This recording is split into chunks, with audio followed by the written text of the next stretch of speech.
السلام علیکم ورحمۃ اللہ وبرکاتہ۔ میرے محترم دوستو، حج اور عمرہ کے حوالے سے آج کل کئی غلط فہمیاں اور کوتاہیاں رائج ہو گئی ہیں جن سے بچنا نہایت ضروری ہے۔ وہ آپ کے سامنے مختصراً بیان کرنا چاہتا ہوں۔ آج کل بہت سے لوگ نام و نمود، اپنی مالداری اور نیک نامی ظاہر کرنے کے لیے حج اور عمرہ کرتے ہیں، جبکہ دکھلاوے اور ریاکاری کے طور پر عمل کرنا چھپا ہوا شرک ہے، جس پر قرآن و حدیث میں سخت وعیدیں آئی ہیں۔ لہٰذا اپنی نیتوں میں اخلاص پیدا کرنا چاہیے۔ بعض لوگ تجارت یا سیر و تفریح کو مقصود بنا کر حج یا عمرہ کے سفر پر جاتے ہیں، اور یہ بات ظاہر ہے کہ جب نیت ہی میں اخلاص نہ رہا تو پھر ثواب کی کیا امید رکھی جا سکتی ہے۔ بعض لوگ بھیک مانگنے کے لیے حج کے سفر کا انتخاب کرتے ہیں اور وہاں جا کر حرمین شریفین اور دوسرے مقامات پر سوال کرتے اور بھیک مانگتے ہیں، جو کہ سنگین گناہ ہے۔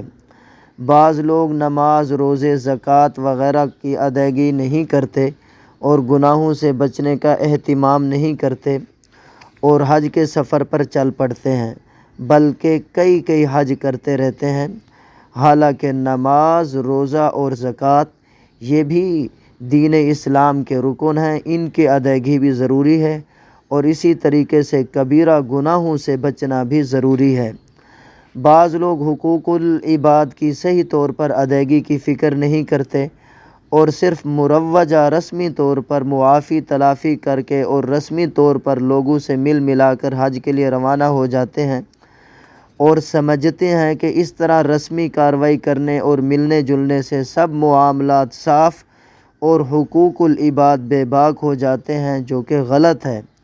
شریعت کے اصولوں کے مطابق معافی تلافی اور دوسروں کے حقوق کی ادائیگی کرنی چاہیے۔ بعض لوگ حج اور عمرہ پر جانے سے پہلے اجنبی عورتوں سے بے محابہ ملتے پھرتے ہیں اور اس طرح حج سے پہلے ہی بد نظری کے گناہ میں مبتلا ہو جاتے ہیں، جس سے بچنا چاہیے۔ بعض لوگوں کے یہاں حج پر جانے سے پہلے عورتوں اور اجنبی مردوں کا بے پردگی کے ساتھ اختلاط و اجتماع ہوتا ہے اور دھوم دھام کا سماع ہوتا ہے۔ اس طرح غیرت و حیا کے خلاف اور نمود و نمائش کا سماع پیدا کرنے سے بچنا چاہیے۔ بعض لوگ حج یا عمرہ پر جانے سے پہلے رشتہ داروں، پڑوسیوں اور متعلقین سے رسمی ملاقات اور ملنے کو ضروری خیال کرتے ہیں۔ چنانچہ اگر کوئی کسی سے ملاقات نہ کر سکے تو اس کو بہت زیادہ معیوب اور قابل الزام سمجھتے ہیں۔ یہ بھی ایک غیر ضروری چیز کو ضروری سمجھنا ہوا، جو کہ شرعی اعتبار سے غلو اور حد سے تجاوز ہے۔ بعض لوگ حج جیسی مقدس عبادت کے لیے حرام مال استعمال کرتے ہیں، جو بڑا گناہ ہے، اور اس سے حج مقبول کی فضیلت حاصل نہیں ہوتی۔ لہٰذا حج کے لیے جہاں تک ہو سکے حلال مال استعمال کرنا چاہیے۔ حرام مال سے ویسے بھی بچنا ضروری ہے، اور حج کے لیے تو حلال مال استعمال کرنے میں بہت احتیاط کی ضرورت ہے۔ بعض لوگوں پر حج فرض نہیں ہوتا اور حج کا شوق رکھتے ہیں اور اتنا مال نہیں ہوتا کہ وہ حج کر سکیں، لیکن اپنا شوق اور جذبہ پورا کرنے کے لیے لوگوں سے بھیک مانگتے پھرتے ہیں اور اس طرح سے مانگ تانگ کر رقم جمع کر کے پھر حج کو جاتے ہیں۔ ایسا کرنا شرعاً جائز نہیں، اور مانگنے پر ایسے لوگوں کا تعاون کرنا بھی جائز نہیں۔ آج کل حج پر جانے سے پہلے بعض لوگ اجتماعی قرآن خوانی کا اہتمام کرنے لگتے ہیں، جس میں مرد حضرات کے علاوہ خواتین کو بھی شریک کیا جاتا ہے، اور بعد میں خورد و نوش کا بھی انتظام کیا جاتا ہے۔ اس میں کئی خرابیاں شامل ہیں، لہٰذا اس سے بھی بچنا چاہیے۔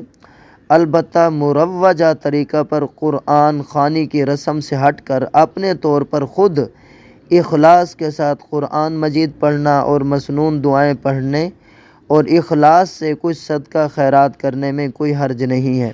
بعض لوگ نامحرم عورت کو اور بعض عورتیں نامحرم مرد کو اپنا محرم ظاہر کر کے حج پر جاتے ہیں، جبکہ وہ ایک دوسرے کے لیے شرعی نقطہ نظر سے محرم نہیں ہوتے، جس کا جھوٹ ہونا اور جھوٹ کا گناہ ہونا ظاہر ہے۔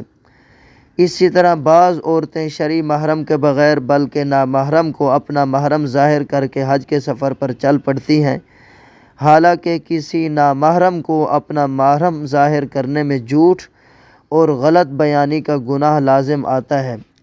بعض اوقات نفلی حج کی قانونی طور پر اجازت نہیں ہوتی۔ ایسے حالات میں بعض لوگ جو اپنا فرض حج پہلے ادا کر چکے ہوتے ہیں، جھوٹ بول کر یعنی فرض حج یا حج بدل ظاہر کر کے نفلی حج پر جاتے ہیں۔ یہ جھوٹ بھی جائز نہیں۔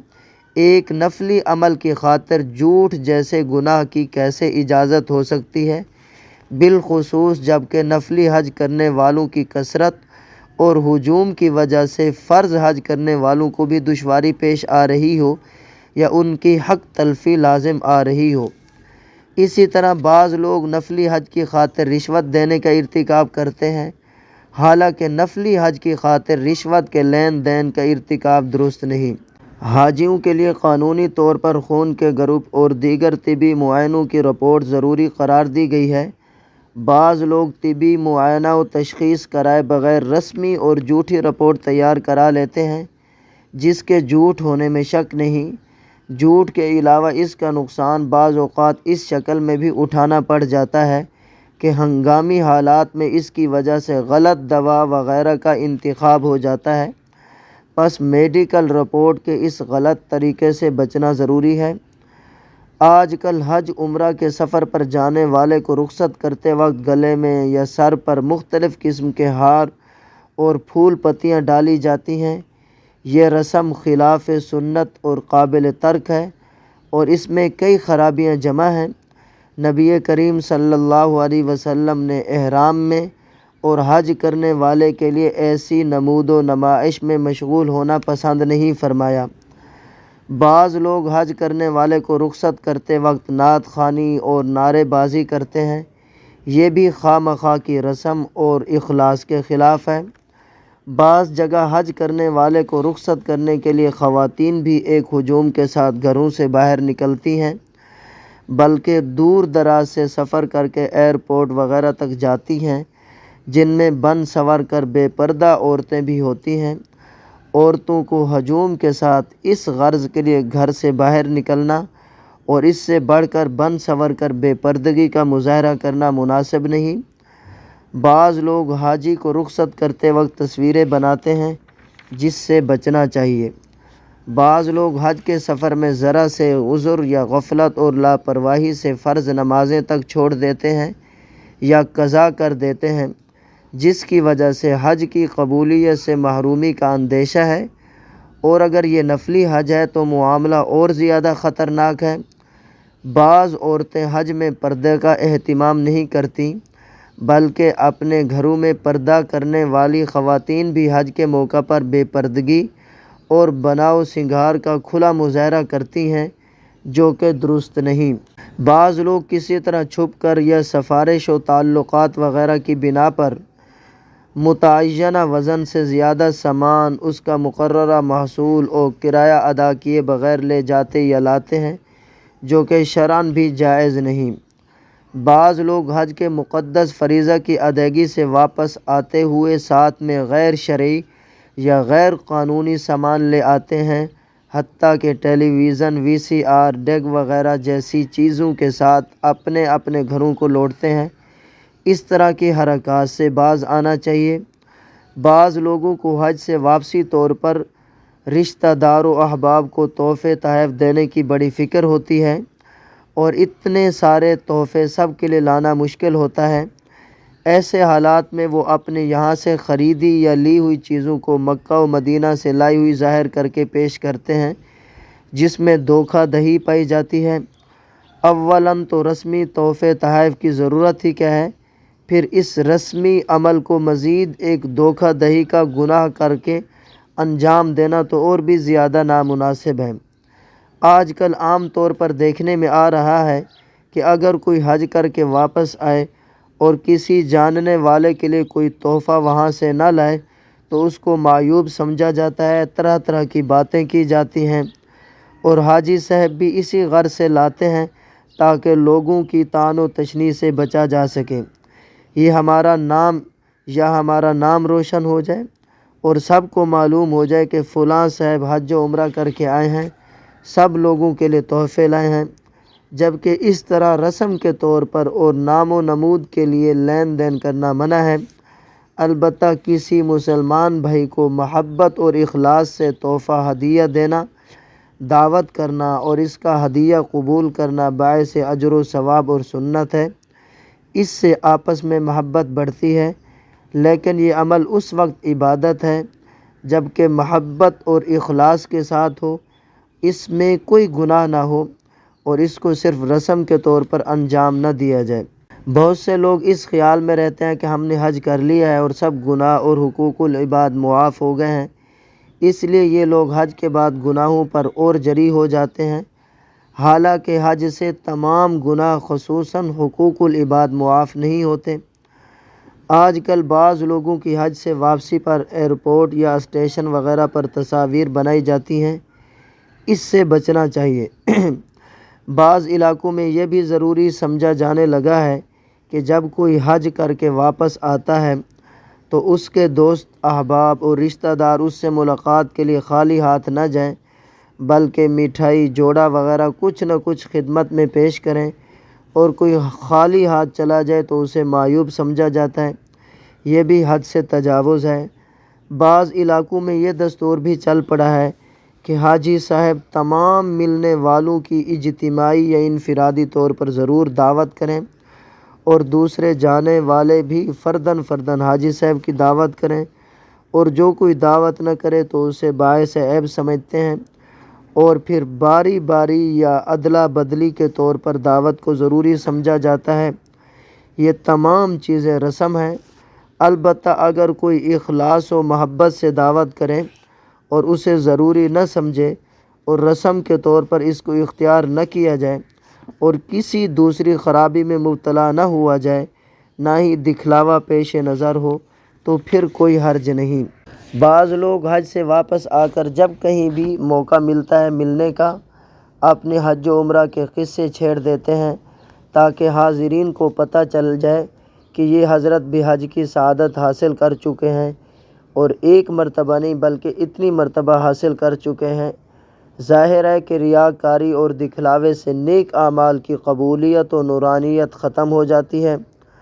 بعض لوگ جہاز میں سوار ہو کر اگر نماز کا وقت آ جائے تو نماز نہیں پڑھتے اور یہ سمجھتے ہیں کہ جہاز میں نماز نہیں ہوتی، حالانکہ جہاز میں نماز ہو جاتی ہے، لیکن اگر قیام کرنا اور باقاعدہ رکوع و سجدہ کرنا اور قبلہ کی طرف رخ کرنا ممکن ہو تو ان شرائط کی رعایت کرنا، یا ان میں سے جن شرائط پر قدرت ہو ان کی رعایت کر کے فرض نماز پڑھنا ضروری ہوتا ہے۔ البتہ جہاز میں نفل و سنت نمازوں کو بیٹھ کر اور رکوع و سجدہ اشارہ سے کر کے پڑھنا اور اپنی سیٹ پر بیٹھے ہوئے جس طرف بھی سیٹ پر بیٹھے ہوئے رخ ہو اسی طرف رخ کر کے پڑھنا جائز ہے۔ بعض لوگوں کو سفر میں نماز کے قصر کے احکام کا علم نہیں ہوتا، اس لیے وہ سفر میں نماز پڑھنے میں تذبذب کا شکار ہوتے ہیں۔